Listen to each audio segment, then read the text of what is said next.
Hello and welcome to My Finance Teacher. In a couple of recent videos, we learned how to calculate present values or how to discount some of the future cash flow. We learned how to calculate that future cash flow that present investment can grow into. We looked at interest rates and the number of periods those investments will take to grow into a particular value in the future. So we have already looked at some of these basics in a couple of recent videos. A link to one of those videos is at the top of your screen right now. In this video, we're going to complicate things a little bit into multiple future cash flows. Instead of having only one future cash flow, which we denote with FV for future value, we're going to have multiple future cash flows. As you see from this larger representation of timeline, let's say we have 3 years to plan our investments. Presently, you're going to make your investment, that's a present value, and in return for that investment, perhaps you're going to receive some sort of regular payments, denoted with the red color over here. That's the new type of variable we're introducing in this video. And at the end of the investment life, let's say you are getting the principal back, you're receiving some sort of face value or the future value. And of course, we do have some implied interest rates as well as a number of periods related to this particular example. So the only difference between the smaller timeline at the top of the screen and this larger one, more relevant for this video, is that we're introducing PMT, which is the variable that stands for payments. And in our examples of discounting and compounding, calculating interest rates and things like that, PMT in the Excel formula will stand for some sort of a regular payment that generally happens in every period of the investment life or the loan life that you are considering. Perhaps an example will clarify things, so let's jump into an example. Let's say today Alan purchased a bond from Microsoft for the price of $980. And let's say this bond pays him a regular coupon payment every year, $80, for the next 3 years. And then at the end of 3 years, in addition to all of these regular coupon payments, the bond will pay back some sort of a principal amount that is written on the face of the bond. So let's just call it face value, also standing for FV. And that amount is, let's say, $1,000. So to relate these numbers to our illustration of a timeline over here, present value, presently, Alan purchases the bond for the price of $980.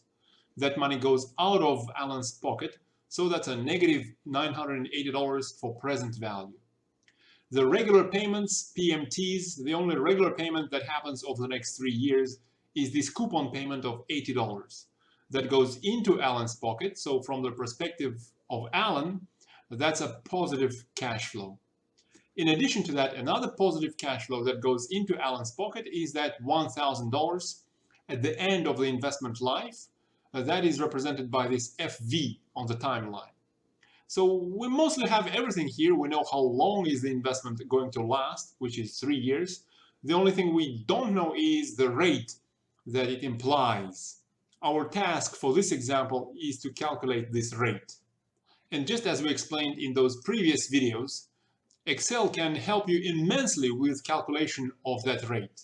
All you have to do is just hit equals, type rate, open the brackets, and the computer will give you the hints on what you're expected to enter. First being the number of periods, in our case that's 3. The PMT in this case is the positive $80, as Alan is going to receive that into his pocket. So I'm going to put 80 over here. Next comma for PV, present value, that's a $980 that goes out of Alan's pocket. So that's a negative $980. And in the future, at the end of the investment life, Alan is going to receive the face value of $1,000 positive value as it goes into his pocket. Ignore the rest of those hints, close the bracket and hit enter to get the answer, which is actually 8.79% implied interest rate. Now let's have a look at one more example to make things even more clear. Let's say Bob invests $2,000 into some sort of an investment vehicle, which let's say requires him to add additional $200 of investments out of his pocket and into that investment vehicle over the next 3 years. And after those 3 years, that investment expires and returns $3,000 back into Bob's pocket. The question is, again, let's say, how much is the implied interest rate? Remember that our convention for interest rates is annual compound interest rate unless otherwise stated in the question. So that is the regular conventional interest rate we have to find again in this second example. And in this example, present value is the negative $2,000 that Bob invests today. And the regular payments, PMT, are also negative in this example, as the regular $200 go out of Bob's pocket and into that investment every year. And finally, the future value is positive $3,000 coming back into Bob's pocket. So as you already know, to calculate the interest rate, we just hit equals, type rate, open the brackets. Number of periods is again 3 in this example. PMT is this time negative $200. Present value is negative $2,000. And face value is positive $3,000. Ignore the rest of the comments, close the brackets, and hit enter. Let's see a bit more details. That's actually an interest rate of 5.74%. Let's have a look at another example now, where we calculate another one of those 5 variables. Let's say 3 years ago, Kathy deposited $3,000 into a savings account. In addition to that, she's also going to deposit $300 every year. Every year she's going to deposit that, even in the year when she will withdraw all of the amount saved. So that's going to be the regular payment, PMT of $300. Let's say the savings account pays an annual interest rate of 2%. And the question is, if Kathy withdraws all of the savings 2 years from now, how much is the total amount that she can withdraw, including all of the regular payments? Well, in that case, the representation of all of these cash flows on the timeline looks a little like this, where the original investment is negative $3,000, that's 3 years ago. We have regular negative $300 cash flows going out of Kathy's pocket every year as well. And 2 years from now, 0 is today. 2 years from now, Kathy will receive some sort of total amount from the savings account that pays her a 2% interest rate. And the total number of years that Kathy waits before withdrawing all of those investments is actually 5 years. As you see, there are 5 full year periods in this example. So since we have to calculate the future value, again, Excel makes things easy for you. Just hit equals, FV, open the brackets, and we get the hints for the rate. We just enter 0.02, comma, number of periods. We have 5 years. PMT is the negative $300.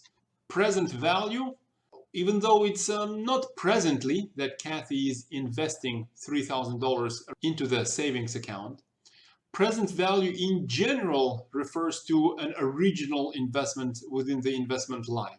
So in this case, present value is the negative $3,000. Ignore the type, close the brackets, and we get $4,873.45 is the amount that all of these savings will grow into 2 years from now. And if we're getting a little bit confused with the formulas, we can always double check our calculations by breaking down all of the multiple cash flow streams into single cash flow streams, just as explained in a couple of those older videos.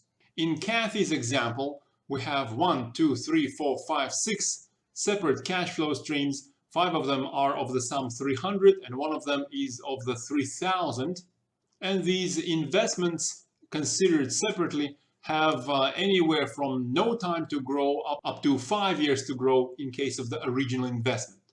So if I were to double check these calculations sort of by hand, I would use the FV formula 6 times separately for each of these cash flows. Starting with, let's say, the original deposit, we have 0.02%. The original deposit will have 5 years to grow.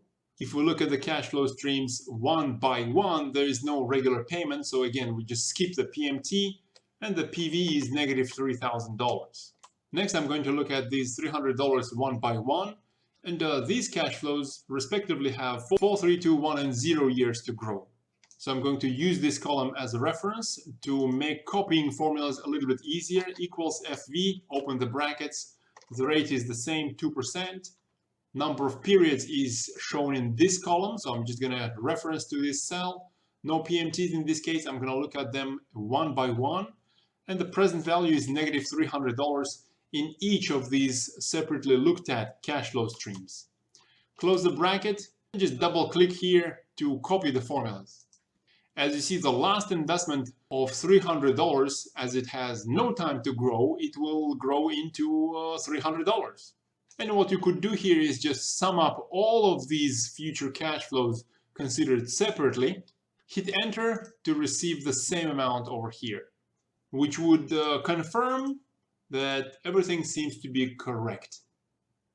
One more example where we calculate present value, where we discount some of the future cash flows. Let's say Dave's relatives deposited some X amount into his account 10 years ago. And in addition to that, over the last 4 years, including most recently, so actually the first additional payment was 3 years ago. So since the 3 years ago, they've made 4 payments of additional $500 into Dave's savings account. And that savings account pays an interest rate of 3%. Today, the balance on that savings account is $20,000. How much is the original investment? In this case, what we have to calculate is the present value, PV, although it was done 10 years ago. And we have to find the answer in 2 steps, because I cannot simply use 500 as the PMT, regular payments. According to Excel's formula, PMT, the regular payments, are only those payments that stretch for all the years of the investment life. So we would need 10 of these regular payments to be qualified as that PMT variable in the Excel formula. So let me break it down a little bit. Let me assume there is only 4 years to this investment, allowing me to calculate the present value as if 4 years ago is the time of that original investment. After all, if I use the PV formula as we usually do, the present value calculated is related to the year just before the first regular PMT. So that would be 4 years ago. And then the answer that I would receive for that PV, I could discount again by an additional 1, 2, 3, 4, 5, 6 years. So let's do that. Equals PV, open the brackets, 3%, number of periods in this case is 4, going back to 4 years ago. The PMT then can be $500 negative. We are looking at it from the perspective of Dave's relatives.